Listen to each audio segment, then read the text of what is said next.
Hi everyone, Assalamualaikum. Welcome back to our channel, and for you who are new to all the food we love, welcome to our channel.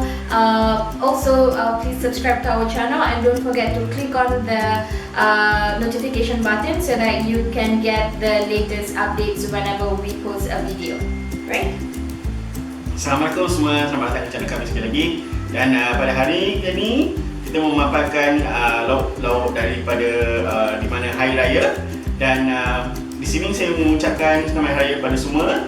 Dan Selamat Hari Raya. Selamat Hari Raya. Dan di sini kita ada rendang, beef rendang, ayam masak merah dan juga sambal goreng. Sambal goreng, tapi bukan yang sambal goreng pengantin ya. Ini sambal goreng biasa. So over here we have happy Eid to everybody, Eid Mubarak.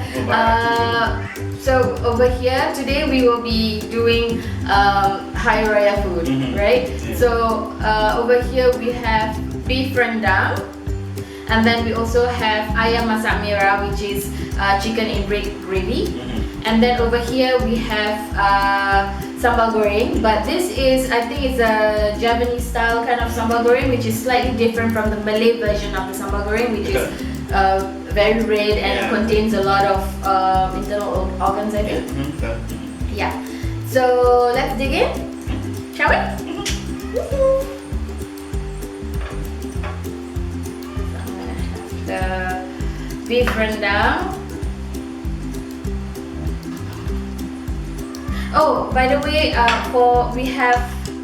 we also have nasi jagung, which is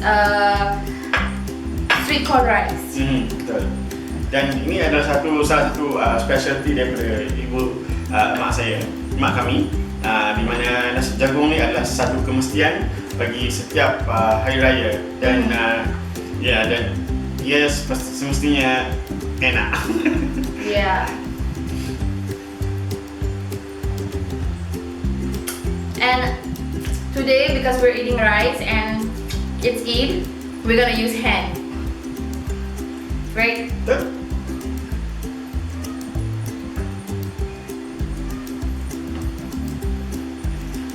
Makan semua. Makan semua. Bismillahirrahmanirrahim.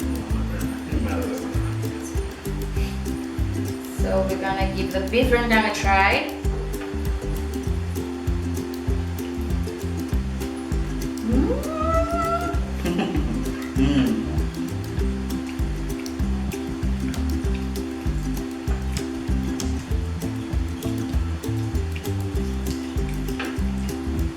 Mama hardly cooks beef rendang unless if it's special occasion. Betul. Begitu juga dengan nasi jagung yang saya katakan tadi. Lihat, mak kami akan hanya memasaknya bila waktu yang spesial lah, maksudnya Hari Raya dan sebagainya.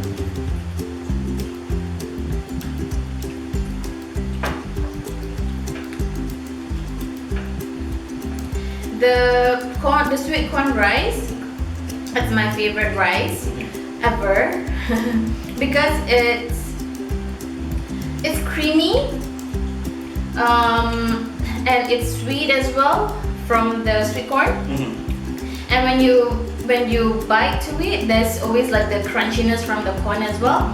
So it's really like contrasting, because the rice is very mushy, right? When you chew on it, it's not hard. But when you crush on the corn, it has the crunchiness. So it's like a balance, I feel.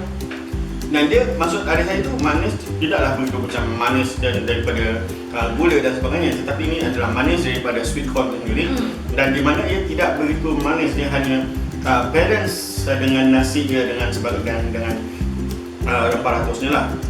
Itu maksudnya. And my favorite dish of all time is ayam masak merah, which is the chicken in red gravy. Dan mak kami masak nasi ayam masak merah ni tidak begitu pedas. Yeah, I think ayam masak merah is not supposed to be like super spicy because it has a lot of tomato in it. should be like tomatoey and all the goodness lah that comes with chicken.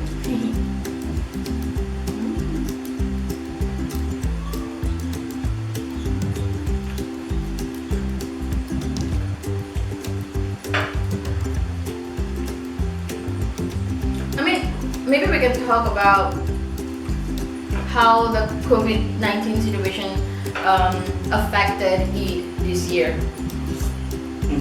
I'm sure it's, you know, there are a lot of people who are upset about not being able to go out for visiting, because normally in Singapore that's what we do. I think it's typical of Singapore, Malaysia, the Nusantara, where during Eid we will go out and visit our relatives and we eat good food and stuff like that. But this year, because of COVID-19 situation, we are not allowed to, so we are just spending time at home.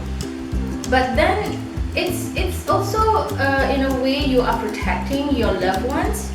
For Malays, we always call it air tangan. Yeah, betul. Like when I cook, even for this one, I find it like it's nice, but it's not as delicious as when my mom cook it.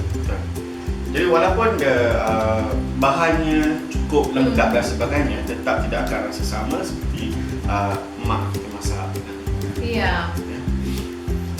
That's why sometimes people they share the same recipe on YouTube or wherever, but when you try it, hey, you know, when this person did it, it's so delicious, and she shared the recipe with me, and I'm doing it now, but it's so something is missing lah. Mesti ada yang kurang dan sebagainya. Tapi bahannya semua lengkap. Bahannya semua lengkap, memang dah ada aturannya kan semuanya. Tetapi bila dimasak oleh orang yang lain yang bukan yang tukang masak itu sendiri, ia akan rasa kelainan lah. Ada kelainannya. Ada saja kelainan yang akan dapat dirasakan. Yeah.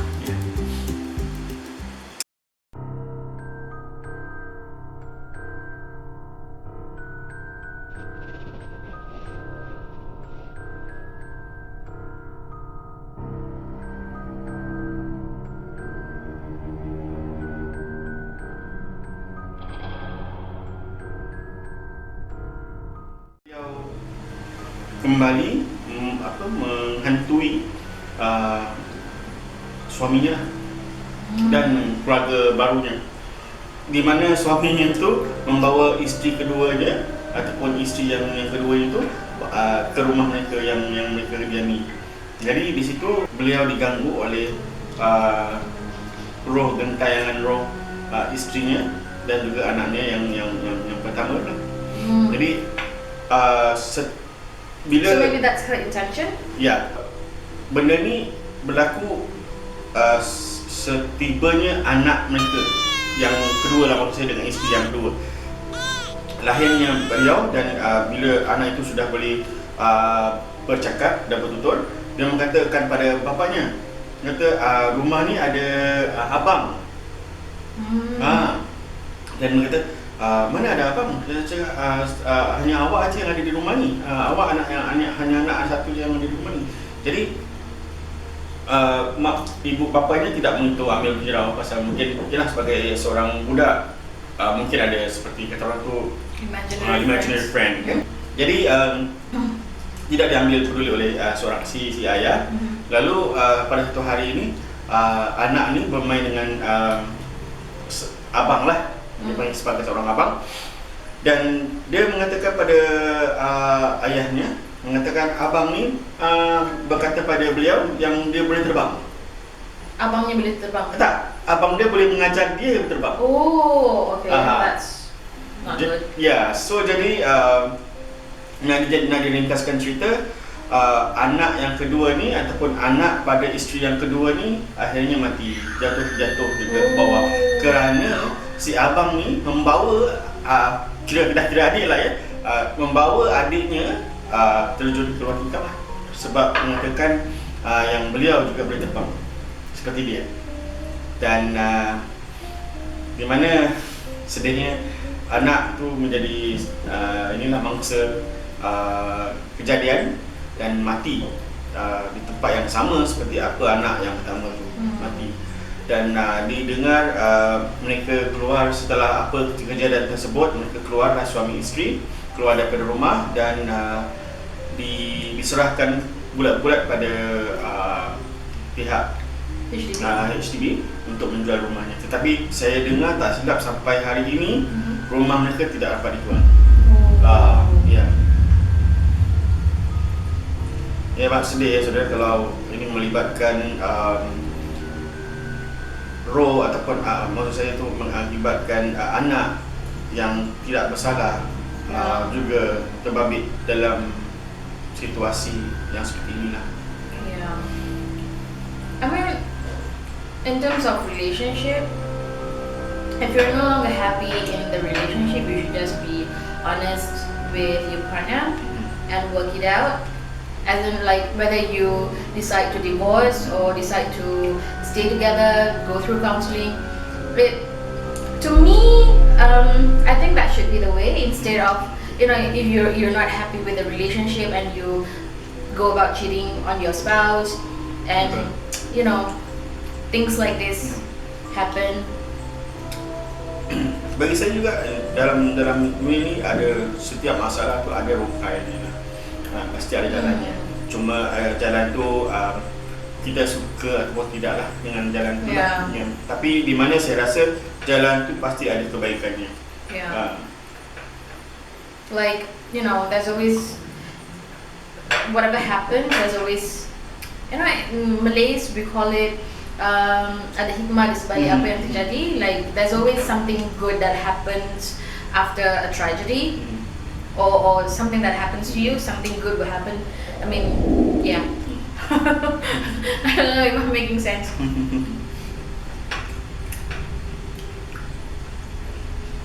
I just want to say something about the sambal goreng.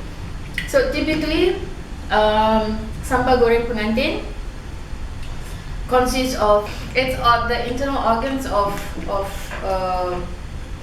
cow usually.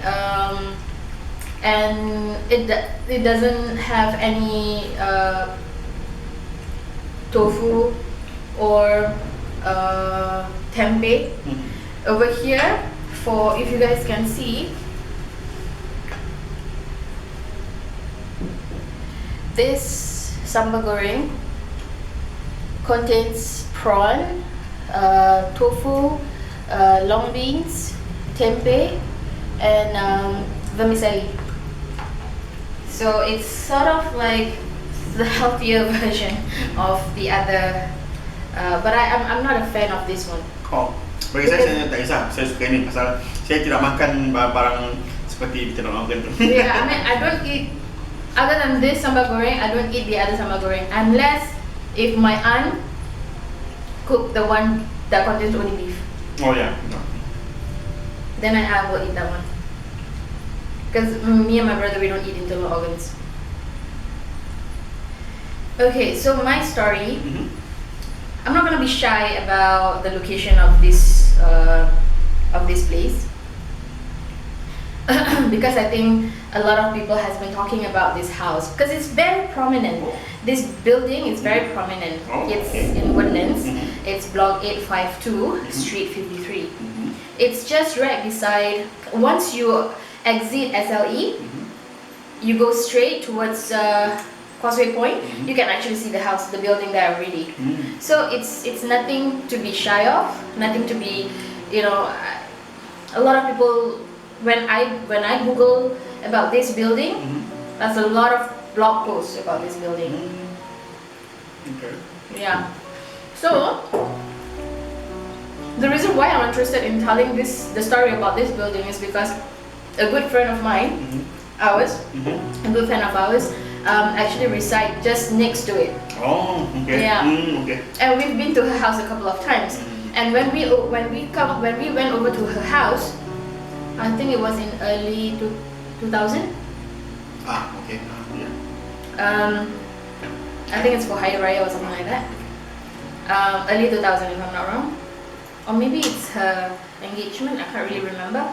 But the house was already, the building was already emptied. So that's why it always bothers me what happened to this building. Okay, so the building was built, I mean the surrounding premises, all the buildings that is within the vicinity, it's built within 1980s. And in 1990s, the residences starts to move into all these buildings. And similarly for block 852, there are already people moving in to when our friend moved into her house, this particular building, there are already people moving in to this building.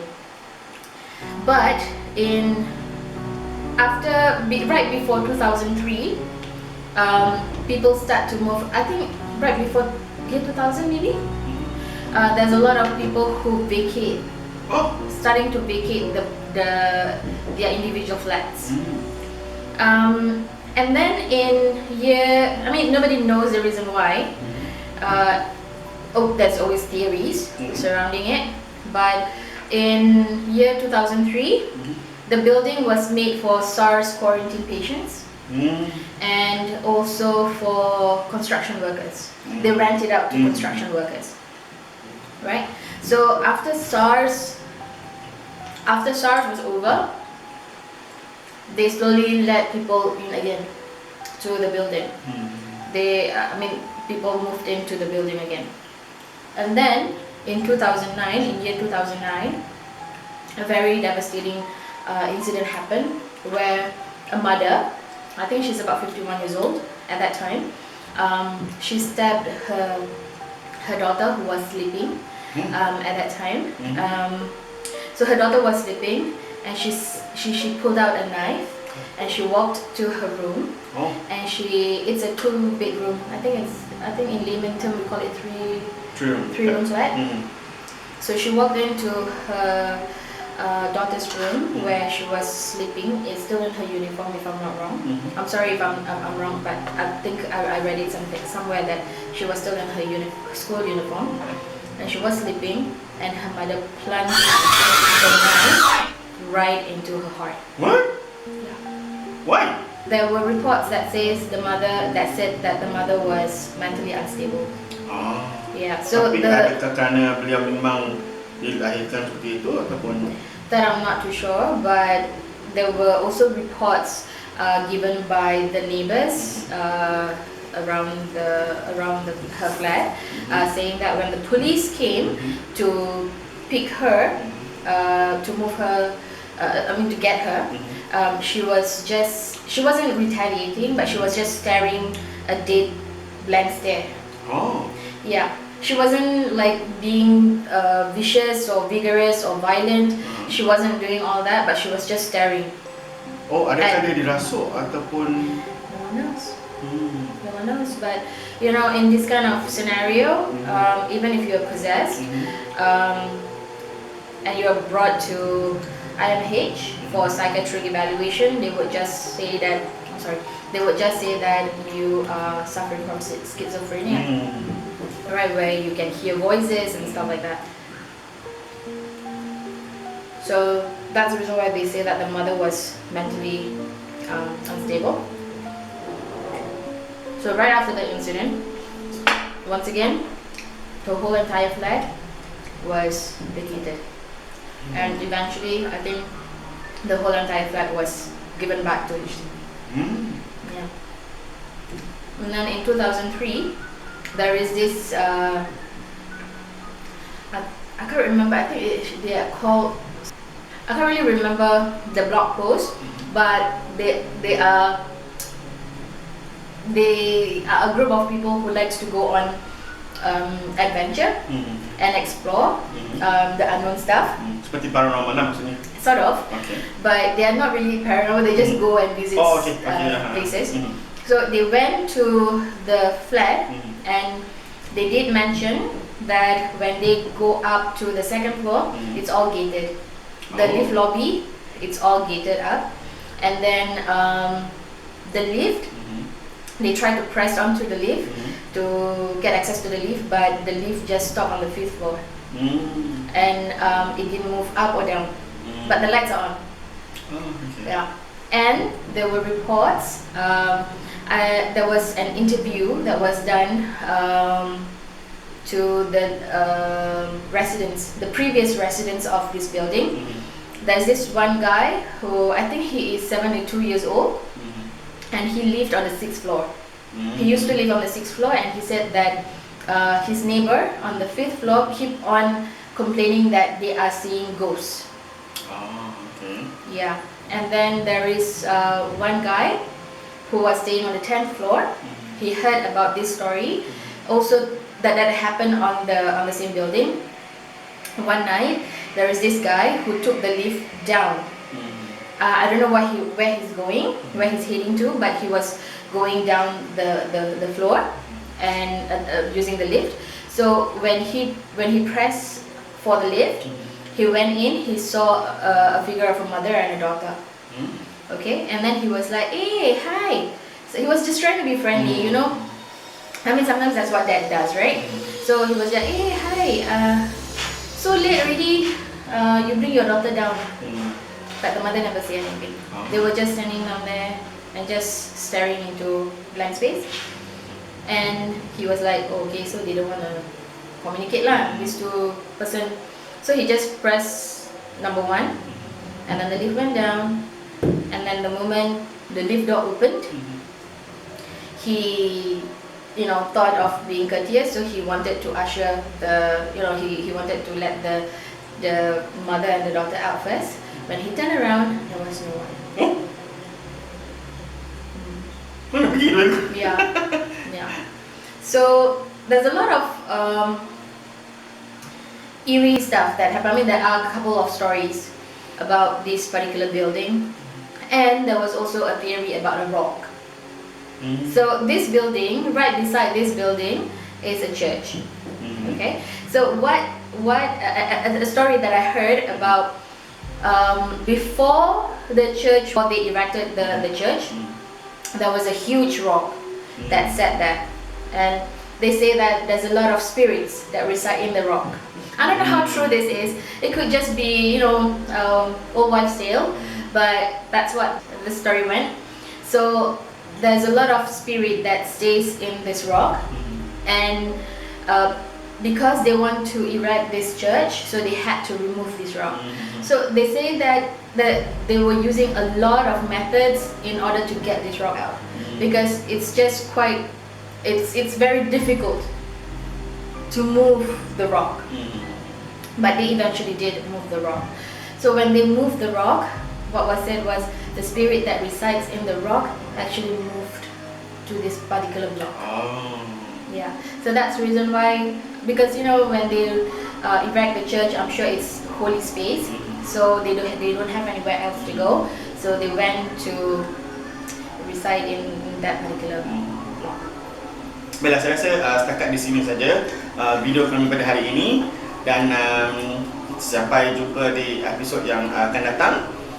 Sampai jumpa lagi, dan jangan lupa subscribe to our channel. Betul. And also comment if you have any, and don't forget to like. Don't forget to like. Yeah. See you next week. Bye. Bye. Assalamualaikum. Assalamualaikum.